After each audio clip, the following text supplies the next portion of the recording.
Welcome ladies and gentlemen, my name is dr.J and this is the 18th episode of my series How to Complete Hollow Knight. Last time we ventured deep in the sewers to defeat an optional boss, took a look at the entrance of Godhome and opened the lifeblood door in order to obtain another charm. Today it's time to explore the abyss and collect our last movement ability.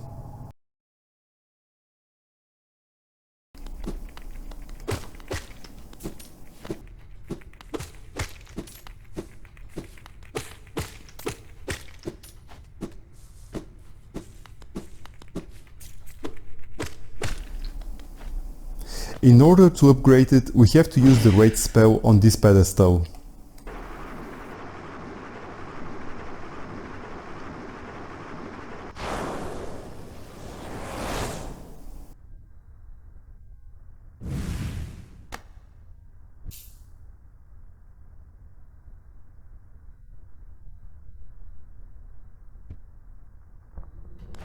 Now we'll be going to the right in order to get our final movement ability.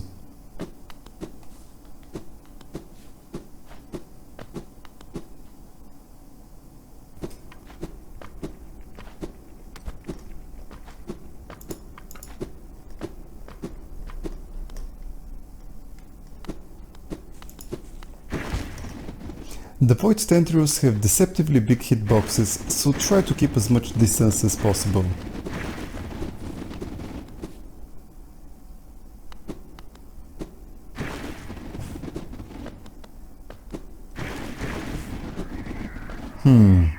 Those shades look suspiciously similar to our own.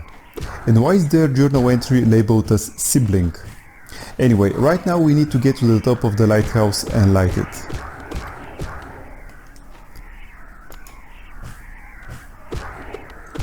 This is just a simple climb.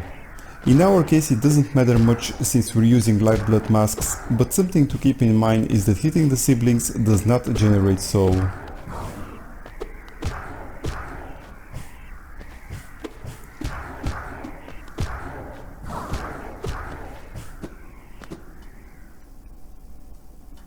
As with most artificial sources of light in the Hallownest kingdom, the lighthouse utilizes lumaflies.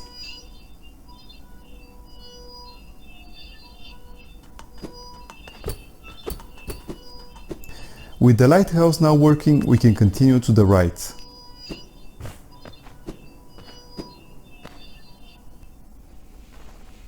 The reason we need to activate the lighthouse is because otherwise the void tendrils would have stopped us from progressing.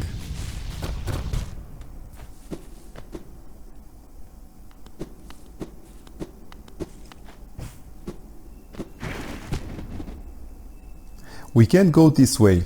We need to bypass the void tendrils.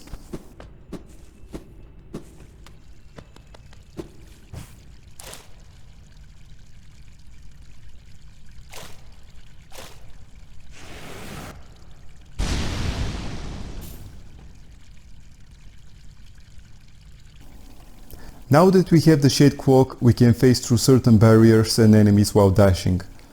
The Shade Cloak does have a cooldown, so you can't just spam it.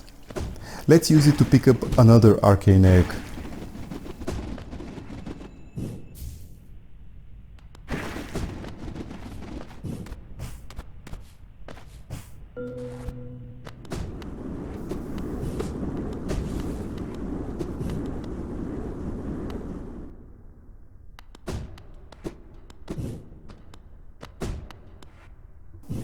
And with the void tendrils entry for the hunter's journal, we're done with the abyss and can go back to the tram.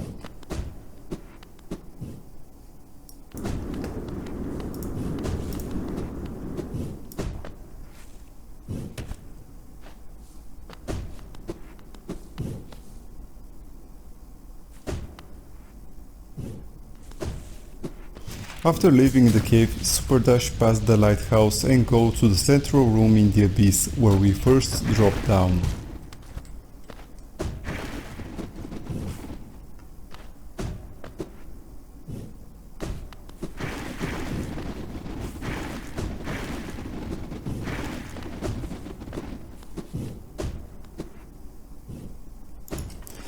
And now we can start our long climb out of the abyss.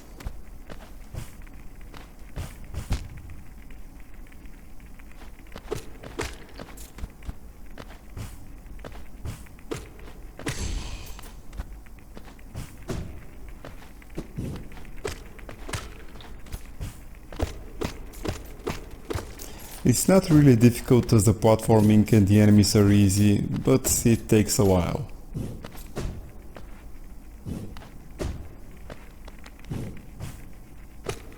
Just be careful you don't fall all the way down and have to repeat the climb.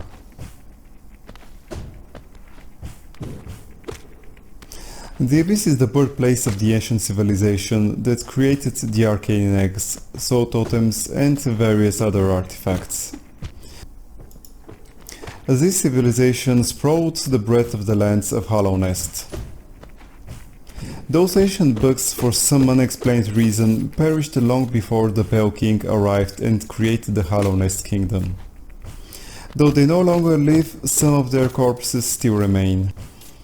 For example, the Colosseum of Fools and the Temple of the Black Egg are created from the shells of ancient bugs.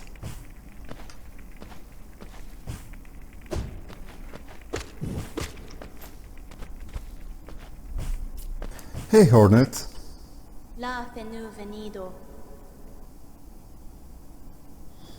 Right. So it turns out our little knight is a vessel that was deemed imperfect for the task it was created for. It seems another vessel was chosen, and because of that the kingdom remains in a state of stasis, and we can either perpetuate it or put an end to it.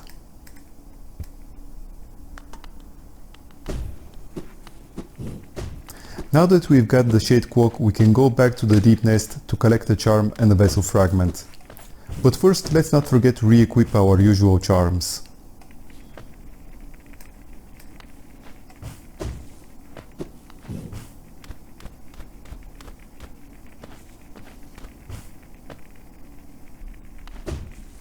Since we use the tram in order to get to Deep Nest, we don't have to use the bench in the ancient basin.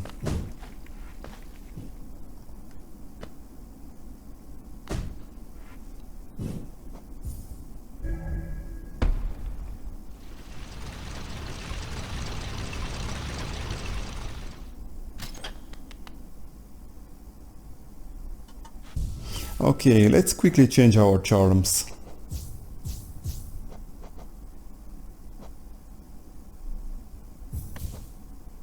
I'll be using my usual melee build, but feel free to experiment and find something that suits you.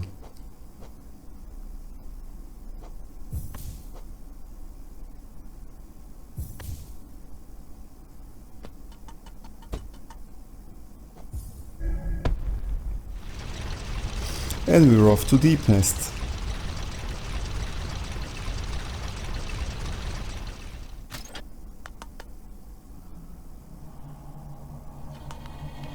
First we'll be going for the Sharp Shadow charm. In order to get to it, we'll have to go through a Garpid infested room and then a Golem infested one.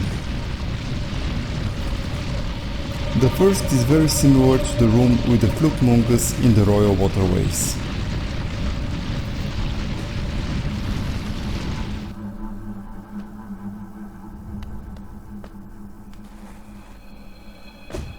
This shadow barrier is why we couldn't get the charm earlier.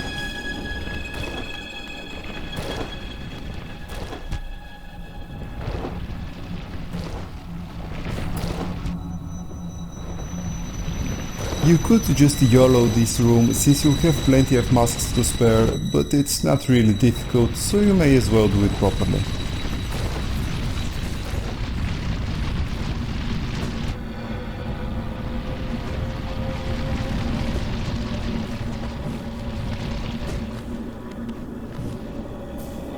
The Sharp Shadow charm increases the length of the Shadow Dash and damages the enemies you go through. If you use it with the Dash Master charm, it increases the damage by 50%. It can be useful, but again, it very much depends on the playstyle. Another journal entry, and we will now be going for the Vessel Fragment.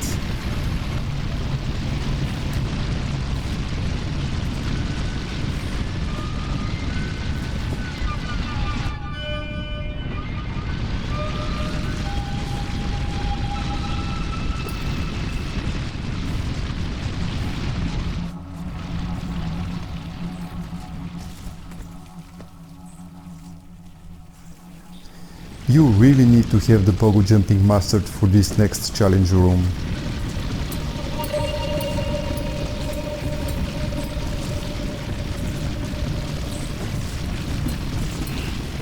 This platform acts as a kind of a checkpoint. If you miss a pogo jump and fall down, you start from here. You also have a dirt carver that you can use to gain a little bit of soul. For the next part, you really have to get a good rhythm going.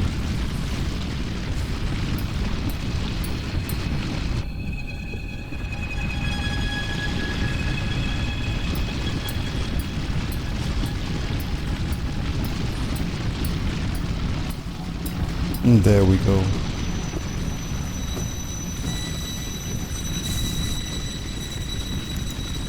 Now we have 2 extra tanks for the souls and we are done with the deep nest. Next stop, Crystal Peak.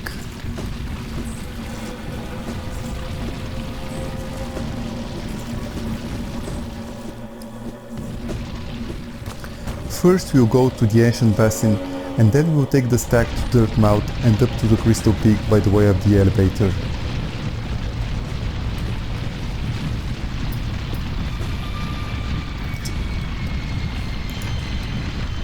Alternatively, instead of wasting so much time as I did, you could save an exit and start at the tram's bench. But in any event, the journey back is not that long.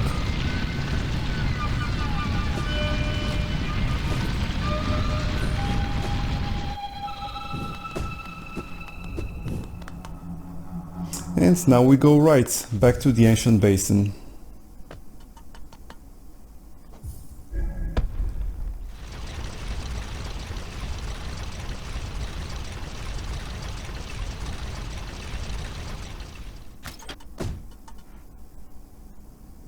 The ancient basin stack station is below us, beyond the ruins of the White Palace.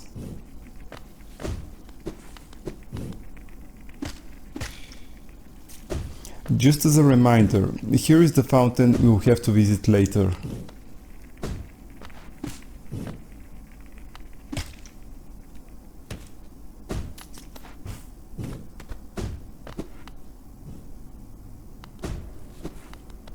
You could simply super dash through this area until you reach the stack station.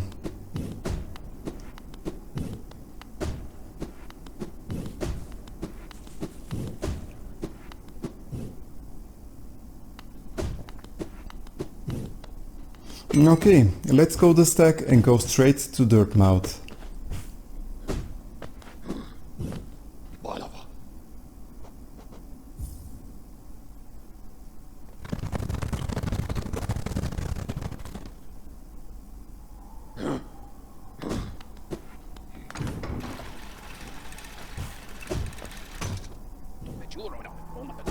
Oh, I see the mighty Zod has graced us with his presence. Let's see what he has to say.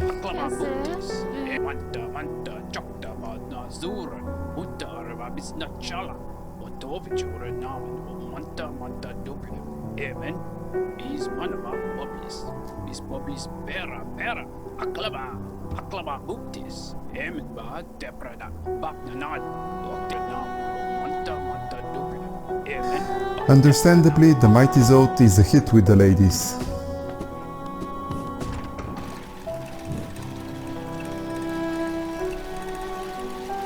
We'll be collecting a King's Idol and after that it's round 2 with the Crystal Guardian boss.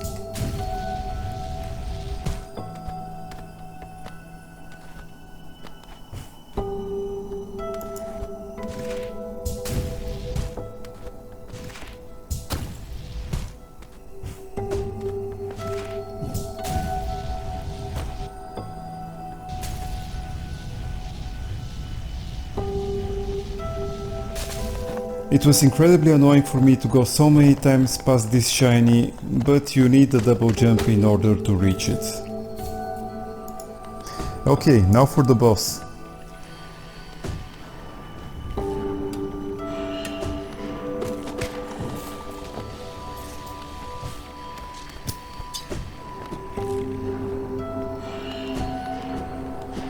Let's quickly save on the bench and then go to the room above us for the fight with the enraged guardian.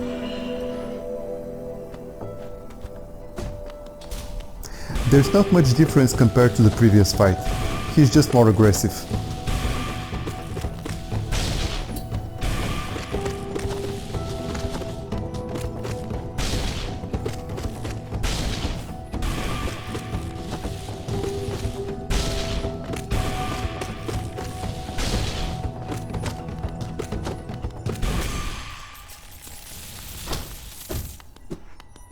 As a reward we'll be getting another mask shard.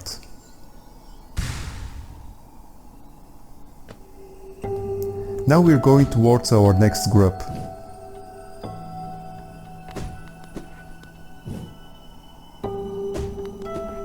The grub is located pretty much exactly above the broken down golem where we got our super dash ability. So let's head right into the next room, then up a bit and then all the way to the right.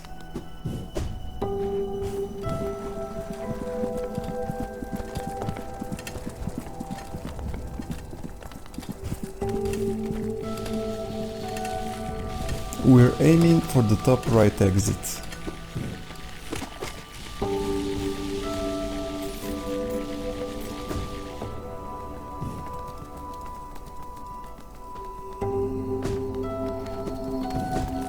The crystallized husk have a similar beam attack as the boss.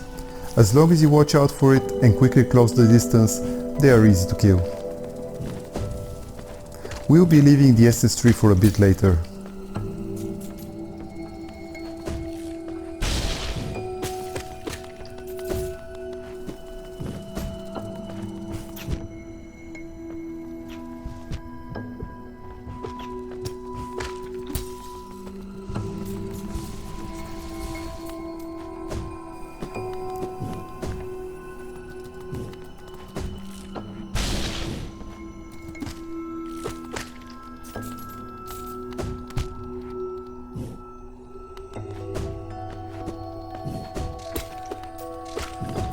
That's grub number 35.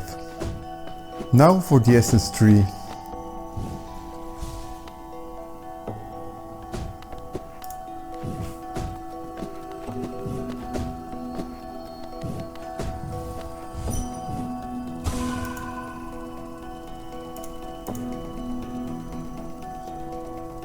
This essence tree is pretty easy since you only need to follow the path of the orbs with minimal platforming. I recommend you take the single orb on the platform to the right of the tree and then go back to the left since the path will take you straight to where you need to go next.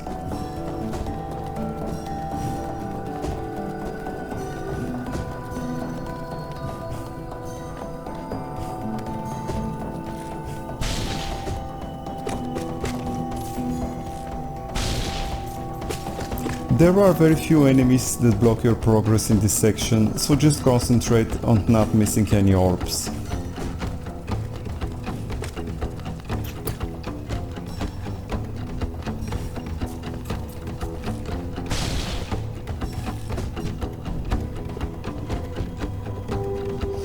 And just 3 more orbs left. Next is another pay war for which we'll have to climb all the way to the top and reach Hallownest's crown.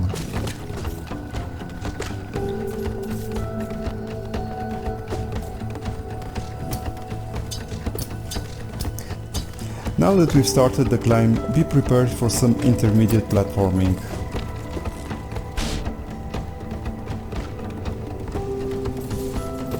Our destination, the Hallownest's crown, was a site of worship from a civilization predating the kingdom created by the Pale King. Take a note of the statue where we'll find the Pale War.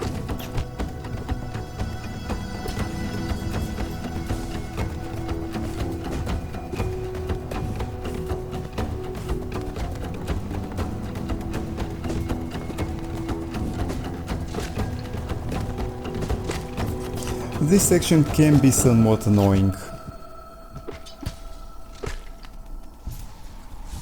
You should do a super dash starting on this ledge, there is even a marker that hints to that. Unfortunately at the time I didn't realize that and did the much more difficult method of pole jumping the crystals.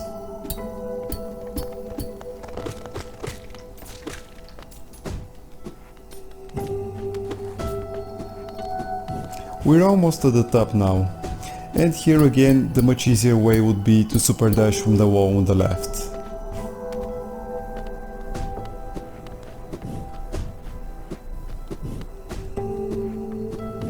And over here is the pale ore. From here you can just drop down.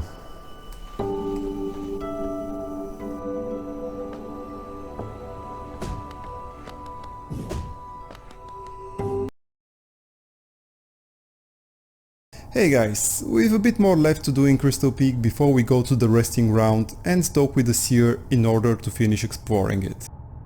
The seer will also reward us with one of the most useful abilities that I've so often complained about. As always, if you've enjoyed it, please press the like button, and if you have any questions or comments, I would love to hear from you. This will really help me to provide better content for you guys. Hope to see you again next time, and until then, have a good one.